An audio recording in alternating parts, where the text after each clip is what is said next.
Friends, एक बार फिर से बहुत बहुत स्वागत है आपका अपने चैनल हिंदी जीके ट्रिक्स पर।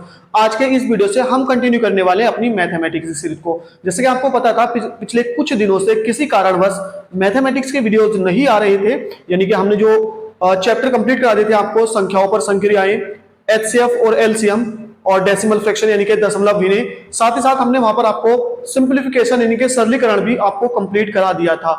औसत यानी कि एवरेज का जो चैप्टर चल रहा था, इसके हमारे 66 यानी कि 66 क्वेश्चन इसके भी हम कंप्लीट करा चुके थे। अब आगे को हम कंटिन्यू करेंगे 67 यानी कि 67वें क्वेश्चन से। तो किसी कारण बस ये वीडियो सीरीज हमारी बीच में रुक गई थी। अगर आपने इससे पहले के वीडियो नहीं देखे हैं, डिस्क्रिप्शन में लिंक मिलेगा, क्लिक करके देख सकते हैं। तो चलिए करते हैं शुरू। आज से आपको डेली के डेली इस सीरीज के वीडियो मिलने वाले हैं। तो आज के इस प्रश्न में सबसे पहला प्रश्न है, हमें से कहा गया है कि एक कक्षा में 24 विद्यार्थी थे। टोटल विद्यार्थी कितने थे? 24 थे। ध्यान रखना है, टोटल कितने? 24 विद्यार्थी थे। इनमें से एक विद्यार्थी जिसकी आयु कितनी थी? 18 वर्ष वाली थी, तो उसने कक्षा छोड़ दी और उसके स्थान पर एक अन्य विद्यार्थी ने प्रवेश ले लिया। यानी 18 वर्ष वाले ने कक्षा छोड़ी है और एक नया विद्यार्थी उसके स्थान पर आ गया है। इससे कक्षा की औसत आयु कितनी कम हो गई है? 1 माह। देखिए टोटल कितने विद्यार्थी थे? 24 थे, है ना। जब 1 माह कम हुई तो टोटल कितनी कम हो गई? 24 माह, यानी कि 2 वर्ष जो आयु है वो पूरी कक्षा की कम हो चुकी है। पूरी कक्षा की औसत कितनी कम हो गई? 2 वर्ष। तो जो जिसने कक्षा छोड़ी थी वो कितने वर्ष का था? 18 वर्ष का था। कितने वर्ष का था? 18 वर्ष का था। हमसे पूछिए नए विद्यार्थी की आयु, तो यहां से हम इसको 2 माइनस करेंगे तो कितना आ जाएगा? 16 आ जाएगा। तो नए विद्यार्थी की जो आयु है वो कितनी है? 16 वर्ष है। नेक्स्ट है क्वेश्चन नंबर 68। इसमें कहा है कि एक कक्षा के 28 विद्यार्थियों के गणित में औसत प्राप्तांक कितने हैं? 50 हैं। इनमें से 8 छात्रों द्वारा कक्षा छोड़े जाने पर औसत प्राप्तांक में 5 अंकों की वृद्धि हो गई। आगे कहा है कि विद्यार्थी यानी विद्यालय छोड़कर जाने वाले छात्रों का औसत प्राप्तांक कितना था? तो देखिए विद्यालय छोड़कर जो गए वो 8 गए, है ना। कितने गए? 8 गए। अब इनका जो हमने औसत मान लिया वो कितना मान लिया? x। इन 8 का औसत। कक्षा का जो प्राप्तांक था वो 50 था, टोटल 28 थे, तो टोटल जो योग हो जाएगा कक्षा का वो 28 इंटू 50। अब ये जो टोटल योग है, देखिए जो छोड़कर गए हैं, अगर हम उनका प्लस जो बचे उनका योग हम काउंट करें अगर अंकों का, तो क्या बचेगा? पूरे का पूरा आना चाहिए ना, पूरी कक्षा का औसत। तो अब देखिए 8 का जो औसत था वो 8 था, है ना, x था, और 8 इनकी संख्या थी, तो टोटल योग हो जाएगा इनका 8x प्लस जो बाकी बचे 20 थे, इनका जो औसत था वो 5 अंक इंक्रीज हो गया, क्योंकि 55 इनका औसत प्राप्त अंक था, है ना, सॉरी 50 औसत प्राप्त अंक था पूरी कक्षा का। जब ये 8 निकल गए तो इनका कितना हो गया? 5 अंकों की वृद्धि हुई, तो कितना बन गया? 55 बन गया। तो यहां से मल्टीप्लाई करेंगे 0, 5 अट्ठे 40, है ना, और 5 दूनी 10 और 4 14, कितना आ जाएगा? ये 1400। ये हो जाएगा 8x प्लस मल्टीप्लाई करेंगे 0, 55 दूनी 110 यानी कि 1100। तो यहां से इसको पक्षांतर करेंगे तो 8x बराबर हमारे पास कितना आ जाएगा? 8x बराबर हमारे पास आ जाएगा 300। x बराबर हो जाएगा हमारे पास 300 बटे 8। x बराबर देखिए 8 दिया 24, है ना, कितना बचेगा हमारे पास? 6 बचेगा, 0 8 सत्ते 56, 4 बचेगा, 8 पंजे 40। तो ये जो 8 कक्षा छोड़कर गए थे यानी विद्यार्थी, उनका जो औसत प्राप्त अंक था वो कितना था? 37.5 अंक था। 69। इसमें कहा गया है कि एक कक्षा में कुछ छात्र थे। तो देखो हमको नहीं पता था, तो हमने जो है यहाँ पर मान लिया कि जो छात्रों की संख्या वो क्या है? x है। यदि एक नया छात्र जिसका भार कितना है? 50 किलोग्राम है, प्रवेश पा लेता है, तो कक्षा के औसत भार में 1 किलोग्राम की वृद्धि हो जाती है ना। एक और अन्य 50 किलोग्राम के छात्र द्वारा प्रवेश लेने पर प्रारंभिक औसत भार में 1.5 किलोग्राम की वृद्धि हो जाती है। हमसे कहा कि कक्षा का प्रारंभिक औसत भार कितना है, तो इन्होंने ये कहा कि कक्षा में कुछ छात्र थे।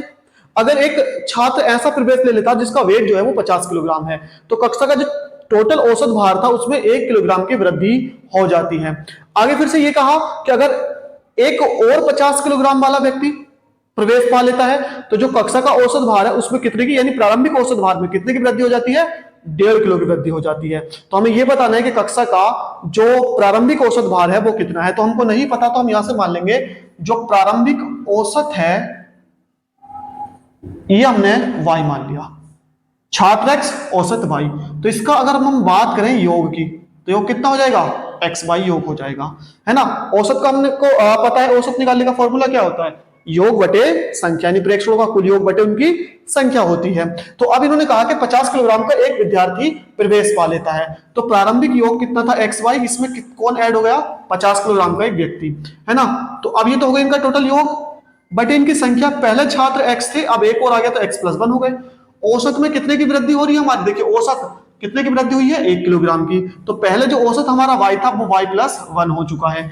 अब इसको हम जब सोल्व करेंगे तो एक्स वाई प्लस 50, इसकी इधर मल्टीप्लाई करेंगे, x की y से होगी तो एक्स वाई बन जाएगा, x की x से होगी तो x का ना x, एक की y से होगी तो y का ना y, और ये एक एक्स वाई से एक्स वाई चलता बनेगा, x plus y is equal to, इसे कोई लाएंगे तो क्या हो जाएगा 49, यानी कि 49 ये होने वाला, ये इक्वेशन हमारी 1 हो जाएगी। आगे इन्होंने कहा कि एक और विद्यार्थी अगर प्रवेश पा लेता है तो प्रारंभिक औसत में 1.5 किलोग्राम की वृद्धि हो जाती है। अब इसको कैसे करेंगे, देखिए जो हमारा पहला योग था ये 50 के ने पहले यानी प्रवेश लिया, एक 50 का और प्रवेश ले लेता है। तो अब जो हमारे प्रारंभिक स्टूडेंट्स थे, छात्र थे x, इसमें कितने की वृद्धि हो चुकी है 2 की, और जो प्रारंभिक हमारा औसत था वो कितना था y था, है ना। ये कितना ज्यादा बढ़ चुका है 1.5। इस 1.5 की जगह आप कितना यूज कर सकते हैं 3/2 भी यूज कर सकते हैं। यहां पर अगर चाहे तो कैलकुलेशन आसान करने के लिए आप 3/2 यूज कर सकते हैं, ये भी तो 1.5 है। अब इसकी देखिए इधर मल्टीप्लाई होगी तो हमारे पास यहां पर आ जाएगा एक्स वाई प्लस 50 और 50 मिलकर कितने हो गए 100 हो गए। यहां से x की जब y के साथ मल्टीप्लाई होगी तो ये बन जाएगा एक्स वाई प्लस x की 3/2 से मल्टीप्लाई होगी 3x/2 प्लस जब इस 2 की y से मल्टीप्लाई होगी तो कितना हो जाएगा ये 2y प्लस जब इस 2 की 3/2 से मल्टीप्लाई होगी तो 2 से 2 तो कट जाएगा, कितना बचेगा यहां से सीधा सीधा 3 बचेगा। ये एक्स वाई से ये वाला एक्स वाई चलता बना। अब यहां पर जब हम इसका एलसीएम लेंगे इनका, देखिए इसके बटे में 2 तो 2 की यहां से मल्टीप्लाई 2 की यहां पर मल्टीप्लाई, ये हो जाएगा 3x प्लस 2 दूनी 4y प्लस 6/2 बराबर कितना आ जाएगा हमारे पास 100। मल्टीप्लाई कर देंगे 3x प्लस 4y बराबर 100 की 2 से मल्टीप्लाई होगी कितना 200, और ये प्लस वाला कहाँ आ जाएगा माइनस में, तो ये हो जाएगा 3x प्लस 4y बराबर 194, ये हो जाएगा समीकरण 2। अब हमने क्या करना है, देखिए दोनों समीकरणों को सोल्व करना है आसानी से। हम देखिए हमको सिर्फ क्या पूछा y की वैल्यू पूछी, तो यहां से हम x को काटेंगे, x को काटने के लिए यहां पर सिर्फ x है और यहां पर कितना है 3x। तो अगर मैं इसमें 3 से मल्टीप्लाई करा दूं तो ये हमारी क्या होगी समीकरण कट जाएगी, यानी मैं क्या लिख दूं कि समीकरण 2 में से हमको माइनस करना समीकरण 1 को, और इसमें मल्टीप्लाई करानी हमको कितने से 3 से, ठीक है। तो इसमें 3 से मल्टीप्लाई करा के इसमें से माइनस कर देना है, तो समीकरण 2 हमारे पास आ जाएगी 3x प्लस 4y बराबर 194, है ना। ये आ जाएगा हमारे पास, इसमें 3 से मल्टीप्लाई करेंगे 3x प्लस y में 3 से मल्टीप्लाई होगी 3y, और 49 में जब 3 से मल्टीप्लाई होगी तो 150 में से 3 जाएगा, कितना बचेगा 147, है ना। माइनस माइनस माइनस करेंगे कैंसिल आउट हो जाएगा, यहां से सिर्फ y बचेगा, है ना। 14 में से 7 जाएगा 7 बचेगा, और यहां से 4 आ जाएगा। तो y की जो वैल्यू आ गई है वो कितनी आ गई है 47 आ गई है। तो जो प्रारंभिक हमारा औसत है वो कितना है 47, यानी कि 47 है। नंबर 70 यानी कि 70, एक विद्यालय में 2 विभाग ए और बी, यानी कि 2 सेक्शन है ए और बी। तो सेक्शन कितने यहां पर है ना, ए और बी 2 सेक्शन है यहां पर। किसी परीक्षा में इनके औसत प्राप्तांक दोनों के वो 26 हैं।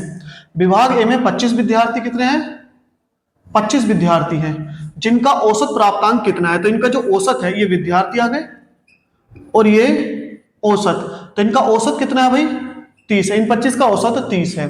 तथा विभाग बी में 20 विद्यार्थी हैं, कितने हैं 20 विद्यार्थी हैं। तो विभाग बी का औसत प्राप्तांक कितना है, तो इसका औसत हम क्या मान लेंगे x मान लेंगे। इन्होंने कहा कि एक विद्यालय में है ना ए और बी 2 सेक्शन है, इनका टोटल का जो औसत है वो कितना है 26 है। ए में 25 विद्यार्थी उनका औसत 30 है, बी में 20 विद्यार्थी उनका औसत x है।